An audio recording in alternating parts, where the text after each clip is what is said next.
Soyez les bienvenus au musée du Louvre. Vous ne pénétrez pas seulement dans un musée, vous entrez dans un organisme vivant. Good morning and welcome to the Louvre. I'm thrilled to be guiding you through the Napoleon Hall today. Please, let us begin over here. Welcome everyone. We are currently standing in the magnificent Hall Napoleon, directly beneath the iconic glass pyramid. As you can see if you look down here, the foundation of the original fortress lies directly beneath the glass pier. It's wonderful to see you all here today as we explore the future of smart materials, starting right here. Le système de guidance piézo-ultrasonique. Un sol intelligent qui guide vos mouvements sans que vous en ayez conscience. Sous vos pieds, le marbre de Carrare que vous foulez n'est plus une simple pierre inerte. C'est une interface de gestion cinétique. Observez la fluidité de votre progression. Nous sommes à une heure de grande affluence. Et pourtant, l'espace semble s'ouvrir devant vous. Ce n'est pas un miracle. C'est une gestion algorithmique de la matière.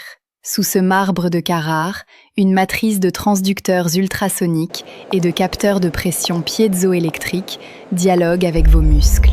Vous ne voyez aucune signalétique, car le sol lui-même est la boussole. Par des variations de température de l'ordre du dixième de degré et des modifications de la tension superficielle de la pierre, le Louvre vous oriente de manière subliminale.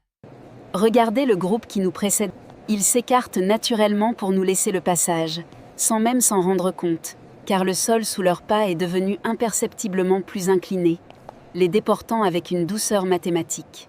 Le sol absorbe la pollution sonore de vos pas et neutralise les turbulences d'air pour garantir une hygrométrie parfaite autour des cadres. Modèle cognitif historique génératif. Une IA capable de recréer la pensée et la voix des figures du passé. Approchez s'il vous plaît. Regardez ce groupe de bustes en marbre. Pour le visiteur de 2020, C'était du silence et de la pierre froide. Aujourd'hui, c'est une bibliothèque vivante. Notre IA a ingéré la totalité des archives impériales, correspondances privées, décrets d'urbanisme, enregistrements sonores restaurés et même les rapports psychologiques de l'époque. Ce que vous allez entendre est le résultat d'une fusion entre la data historique et une matrice neuronale. Nous avons injecté dans ce modèle chaque lettre, chaque discours, chaque traité signé par l'empereur. Regardez attentivement la surface de la pierre. Grâce à une interface neuronale de proximité, le buste perçoit votre présence et votre attention. Si vous l'interrogez sur la transformation de Paris, il vous répondra avec la voix exacte de l'empereur, reconstituée par synthèse granulaire, en utilisant ses propres tournures de phrases et ses hésitations caractéristiques. Monsieur l'Empereur, le groupe ici présent s'interroge quel était votre sentiment profond lors de la transformation de ce palais par Haussmann. Le Louvre n'existait pas pour les chantiers, c'était une nécessité politique, mademoiselle. Un palais doit respirer pour que l'Empire ne s'étouffe pas. Vous restez immobile, car la fréquence de sa voix est calibrée pour induire un état de focus alpha. Ce n'est plus vous qui visitez le musée, c'est l'histoire qui vous observe. Projection corticale synchronisée. L'image est directement projetée dans votre cerveau, sans écran. Nous y sommes. Le visage le plus célèbre du monde. Mais aujourd'hui, nous n'allons pas regarder Mona Lisa à travers 5 siècles de vernis craquelé et d'oxydation. Je vais vous demander d'activer vos implants de réalité synchronisés ou de fixer le point focal au centre du tableau. Nous lançons la restauration neuronale en temps réel. Grâce à vos interfaces, nous allons projeter l'état originel de 1503 directement dans votre cortex visuel. Mais l'innovation ne s'arrête pas là. L'IA analyse les micro-mouvements de vos pupilles. Elle ne vous montre pas seulement le tableau, elle projette dans votre cortex ce que Léonard voulait que vous ressentiez. Le paysage derrière elle commence à bouger, non pas comme un film, mais comme un souvenir. Vous n'êtes plus au Louvre en 2075. Vous êtes dans l'esprit de Vinci, sur un balcon en Toscane, il y a plus de 5 siècles. Sentez-vous ce vertige ? C'est l'art qui fusionne avec votre propre système nerveux. Le Louvre de 2075 ne restaure plus les œuvres sur le bois. Il les restaure dans votre conscience. Confinement par flux laminaire ionisé. Une barrière d'air invisible qui protège les œuvres sans vitrine. Nous terminons notre voyage ici, dans la galerie d'Apollon. Regardez ces joyaux. Pour la première fois depuis des siècles, aucune épaisseur de verre ne vient altérer la diffraction de la lumière sur ses facettes. Les vitrines ont toujours été les prisons de l'art. Ce que vous voyez autour de l'or n'est pas du vide. C'est un flux laminaire ionisé, une barrière de molécules d'air pressurisées et chargées magnétiquement. Elle maintient une hygrométrie parfaite au millimètre près autour de la gemme. Si vous tentiez de passer la main, vous ressentiriez une résistance ferme, comme une paroi de gel invisible, mais absolument impénétrable. Vous sentirez une légère résistance, comme une pression atmosphérique densifiée.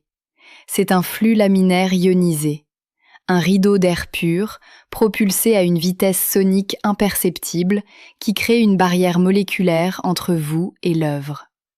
Ce bouclier n'est pas seulement une protection contre le vol, c'est un cocon climatique parfait. Il neutralise instantanément chaque particule de peau, chaque souffle de gaz carbonique, avant qu'il ne puisse atteindre le métal précieux. Admirez l'éclat des diamants. Sans le reflet d'une vitre, la lumière frappe la pierre sans aucune perte. It's magnificent.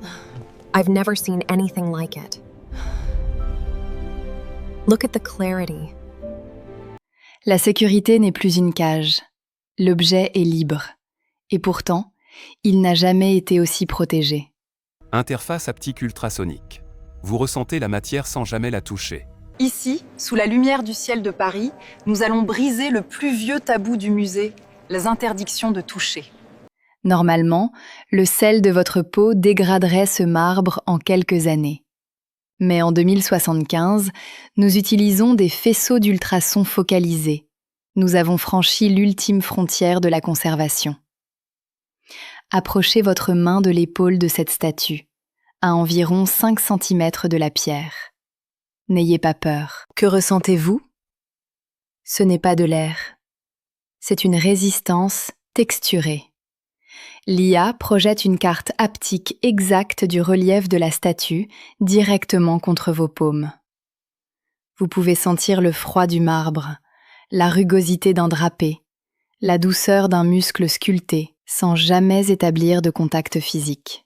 Au cœur de la pierre, nous avons encodé l'ADN de chaque espèce disparue, la partition de chaque symphonie perdue et la mémoire numérique de notre civilisation. Ces sculptures ne sont plus de simples objets d'art. Elles sont les disques durs éternels de l'humanité. Si le monde devait s'éteindre demain, le Louvre resterait le seul témoin. La pierre n'est plus seulement une interface de dialogue, elle est devenue une cellule de survie. Regardez la victoire de Samothrace. Elle est le symbole même de la survie à travers les décombres du temps.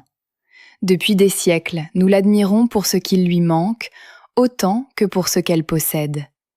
Mais en 2075, nous avons cessé de spéculer. L'IA générative a analysé chaque pli de son drapé, chaque tension de ses muscles de pierre, pour déduire avec une précision mathématique la position exacte de ses bras et de sa tête. Observez maintenant, nous activons la complétion holographique. Ce que vous voyez n'est pas une prothèse, c'est une projection de pure probabilité. L'IA ne remplace pas le marbre, elle lui offre un écho de lumière. Elle ne vole plus seulement dans votre imagination, elle déploie ses ailes devant vos yeux. C'est la réconciliation totale entre la ruine antique et la perfection numérique. Lorsque les derniers visiteurs quittent l'enceinte, le Louvre ne s'éteint pas. Il entre en phase de métabolisme basal. Dans le silence des galeries désertes, l'infrastructure continue de respirer. Chaque seconde, des millions de diagnostics sont effectués sur l'intégrité moléculaire des œuvres. Le sol intelligent se recalibre, effaçant les empreintes physiques de la journée pour redevenir un miroir parfait. L'IA ne se contente pas de surveiller. Elle rêve de l'histoire qu'elle protège. Elle simule des millions de scénarios de conservation pour parer à l'imprévisible. En 2075, le musée est devenu son propre conservateur, une entité autonome où la frontière entre la donnée et la pierre a définitivement disparu. Le Louvre est désormais un signal continu dans le bruit de l'univers. Une sentinelle de beauté, silencieuse et éternelle.